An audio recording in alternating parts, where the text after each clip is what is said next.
Om Shri Gurubhyo Namaha Harihi Om Shuddhaspadiga Sankasham Shuddha Vidya Pradayakam Shuddham Purnam Chidanandam Sadashivamaham Shraye Shankarupena Machittam Pankikritam Abhudhyaya Kimkariyasya Samaya Shankaracharya Mashraye Sadashiva Samarambham Shankaracharya Madhyamam अस्मदाचार्य पर्यन्तां वन्दे गुरुपरम्परां भारती करुणापात्रं भारती पदभूषणं भारती पदमारूढं भारती तीर्थमाश्रये विद्याविनयसम्पन्नं वीतरागं विवेकिनं वन्दे वेदान्ततत्त्वज्ञं विधुशेखरभारतीं मालासुधाकुम्भविबोधमुद्रा विद्याविराजत्करवारिजाताम् अपारकारुण्यसुधाम्बुराजिं श्रीशारदाम्बां प्रणतोऽस्मि नित्यम् ॐ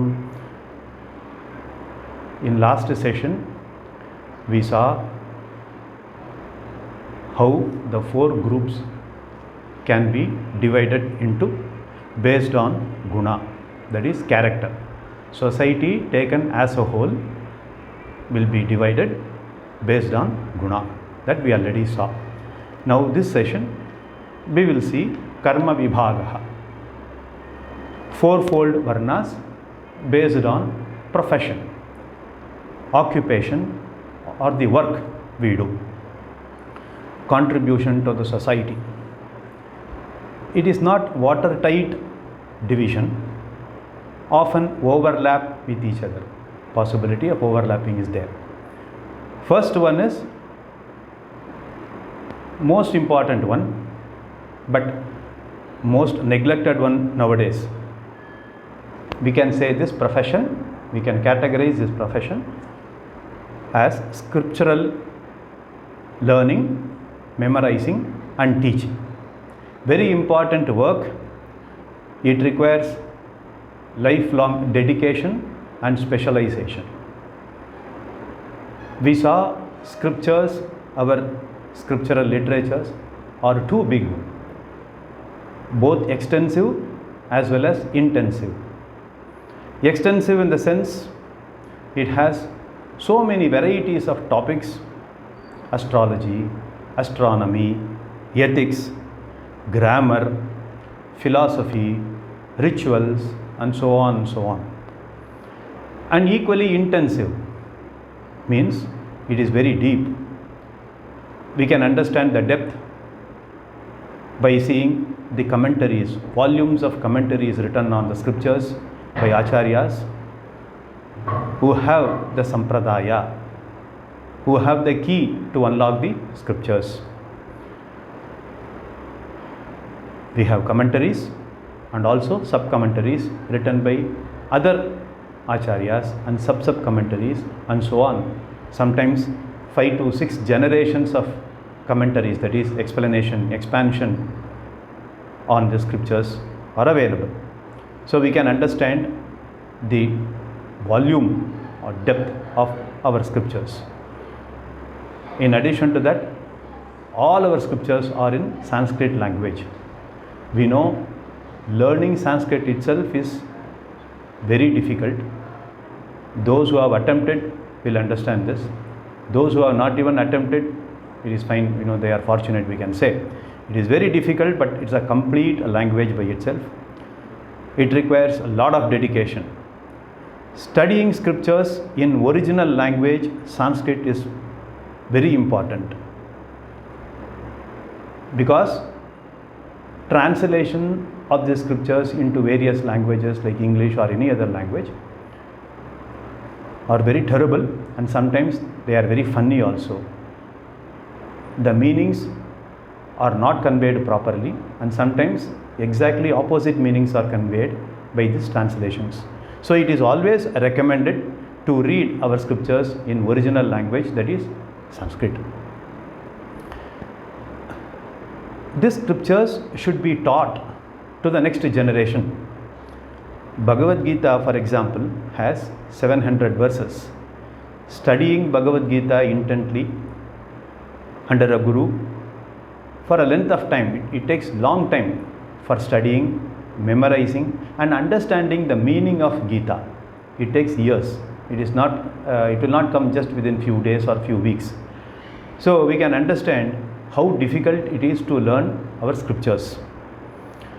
So a separate group dedicated only for this purpose, that is studying, memorizing, teaching the scriptural literature, is very important. A separate group is identified. Their main job or their only job is to dedicate for this purpose only. They don't have time for any other work. Entire society cannot read our scriptures. There is no need also. Therefore, only a dedicated group of people should study this. Therefore, their job is Veda Adhyayanam, Veda Adhyapanam, Veda Parayanam and Vedic interpretation. The person should have holistic idea, holistic vision, total vision of our scriptures. For example, to suit the current day requirement. For example, nowadays, electric crematoriums have come, which were not there some few years, 20 years, 30 years back. So, how to do Antyeshti Karma for the deceased? Can we make use of these electric crematoriums? Somebody should answer. Somebody should have understood our scriptures, and then he should have the capability of interpreting to the current day's requirements. So these people are called scriptural religious teachers. They act as consultants. Sometimes they act as psychiatrists also, because in our scriptures psychology is also there. Many people need this type of support. This profession is called Brahmana profession, and those who take up this profession are called Karma Brahmana, life confined to scriptures and religion. That's all, nothing more than that. Vaidikam Karma, this is Karma Brahmana. The second group, this is more valued nowadays. More people are interested in taking up this profession.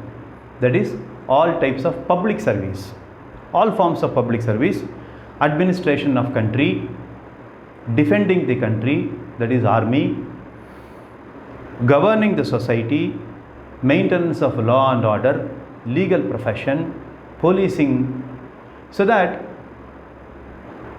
other people live in peace and they also can pursue their goals. So these people dedicate their life for public service.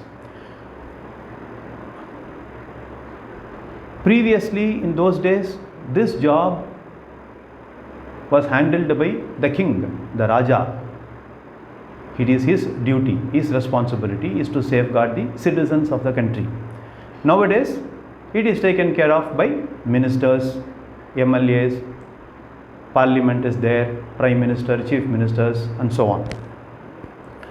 This profession is Kshatriya Dharma, Kshatriya Karma rather, and people who take up to this profession are called Karma Kshatriyas.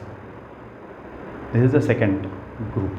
The third one is all forms of commercial activities. We need people to do business, to do commerce, all types of commerce, all types of business. Very much required for the entire society, for the entire country, for equal distribution of, say, agricultural products, industrial products, consumer products, and so on.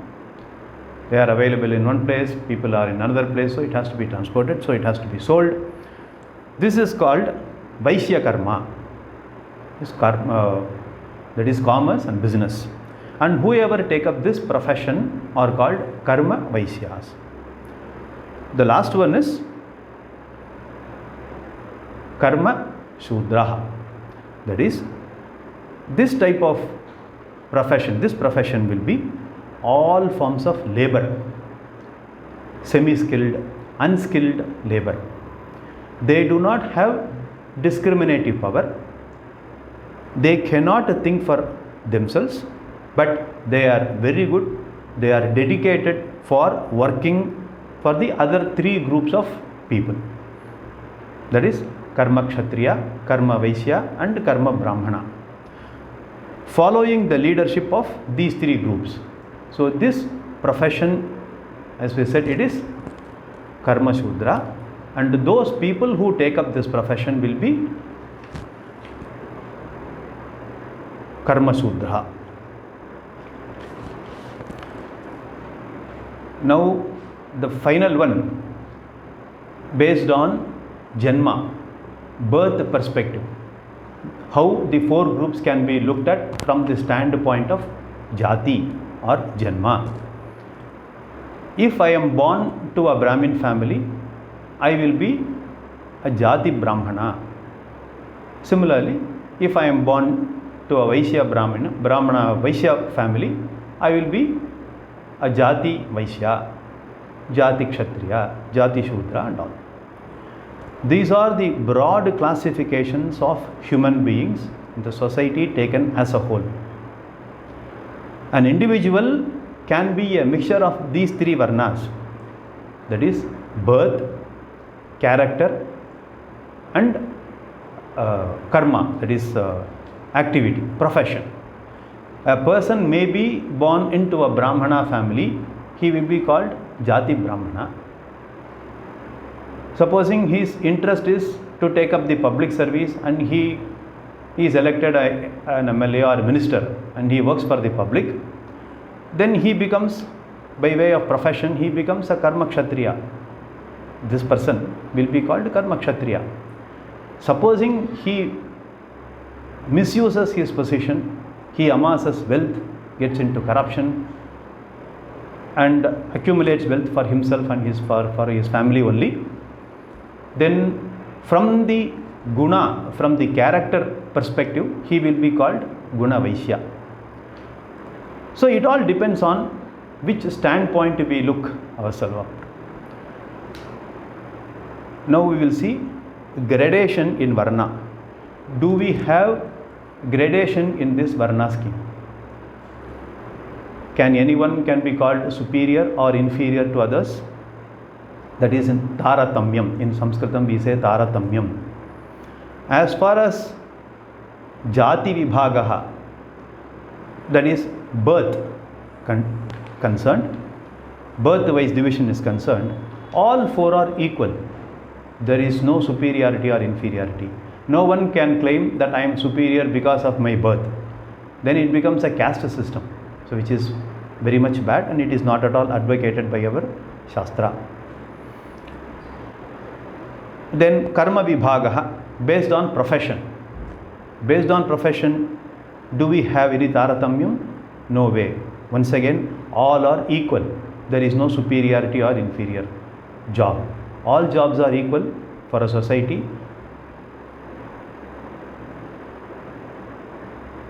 If you refer to Purusha Suktam, to insist on this point, that is, all the functions are equal.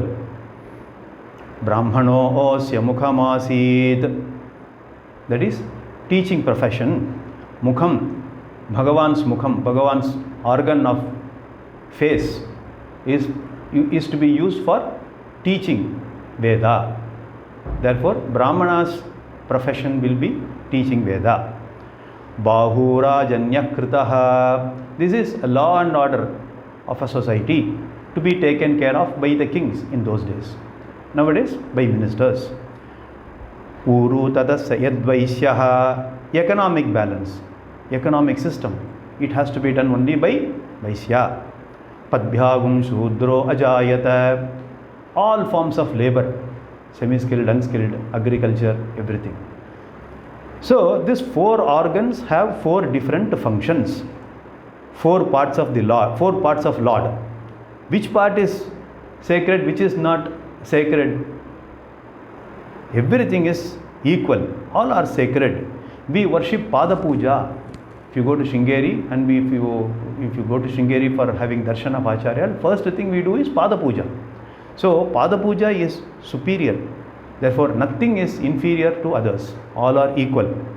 Then Guna Vibhāgaha, character-based division. Do we have a gradation here? Yes, there is gradation.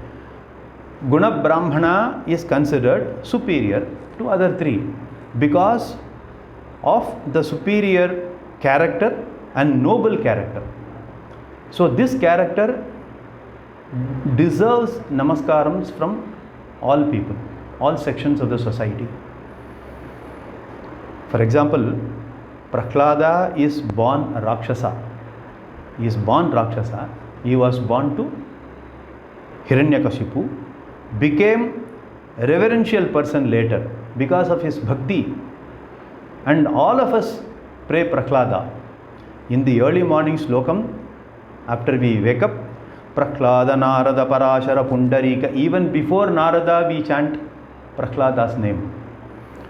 And also, Nayanmars in Saiva style of worship, Nayanmargal, they are called 63 Nayanmars are there, and Nandanar is there. So all these people, most of them in this group of Nayanmars, most of them are not born Brahmins, but they are highly revered and respected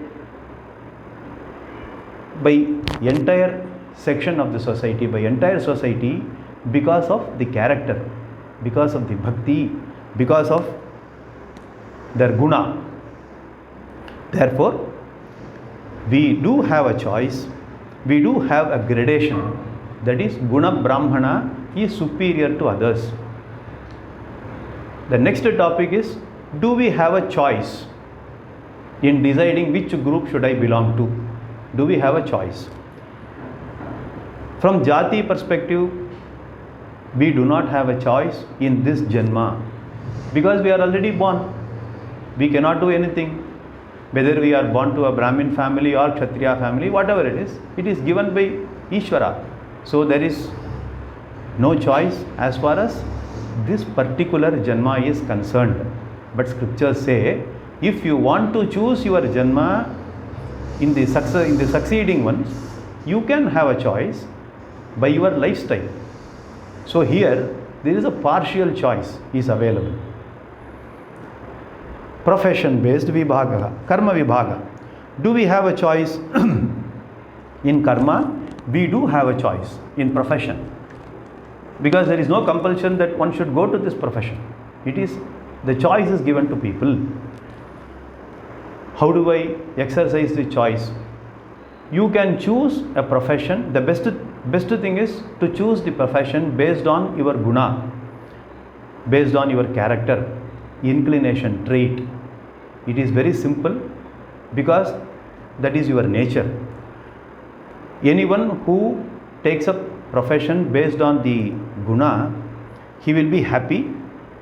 He need not worry about even salary also. It is not a constraint for him.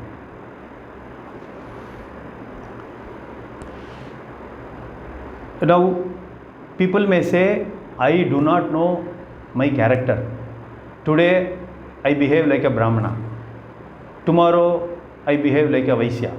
So, I don't know which category to which I belong to. So, this is a confusion.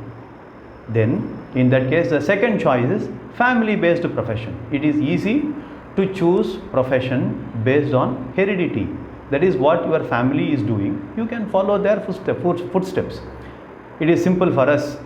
For example, a doctor's son. It is relatively easy for him to take up profession of medicine. Priest's son. It is easy for him to follow his father's footsteps. Advantages: early exposure, maximum exposure, and also constant guidance is given by parents for these children. It is like Gurukula Vasam, residential school. This is the second one. The last and the least preferred one and the least recommended one by our scriptures is money-based choice of profession. It is the worst, because if one chooses profession based on money he gets, then there will be overcrowding in one area of profession, whereas in other areas, other profession, there will be no takers. There will be no takers because it is not giving money. And it will also lead to corruption also. Anything based on money will lead to corruption ultimately.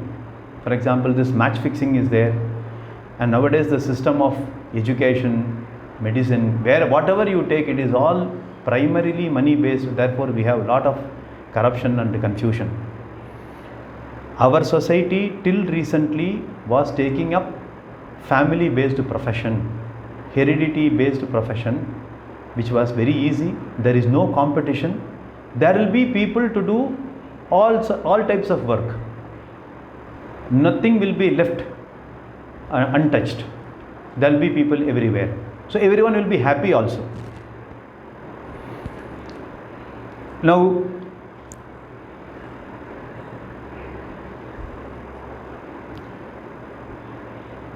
the money based profession, the other side of it is the Vedic priests. Nowadays, they are very hesitant to send their children for Gurukulam, for Patasala, because it is not giving them money. Basic comforts they cannot get. This is very sorry state of affairs in our society. So this also should be taken care of. This should be kept in mind while choosing the profession. Ultimately, all of us, whether we are born to a Brahmana or Kshatriya, whether we take up the profession of Brahmana or Kshatriya or Vaishya, we have to choose to become Guna Brahmana. From character perspectives, one should try to become a Brahmana. Very noble character. Therefore, one should try to become Guna Brahmana. Because there is choice. Varnaha is Vriyate iti Varnaha. Because we have choice, it is called Varna. You can choose your next birth, not this one, next birth. Jati, you can choose. You can choose your profession. You can choose your character. Ultimately, we should choose to become Brahmana by character. This is our scriptures teaching in terms of Varna Vyavasthā. I will end this session with this. In the next session, we will see Āshrama Vyavasthā. The Āshrama Vyavasthā, as I told, is to take care of individuals' requirements, individuals' discipline, and upliftment, harmony of an individual. That we will see in the next session. Hari Om. Purnamadah Purnamidam Purnat Purnamudachyate Purnasya Purnamadaya Purnameva Vashishyate. Om Shanti Shanti Shanti. Hari Om.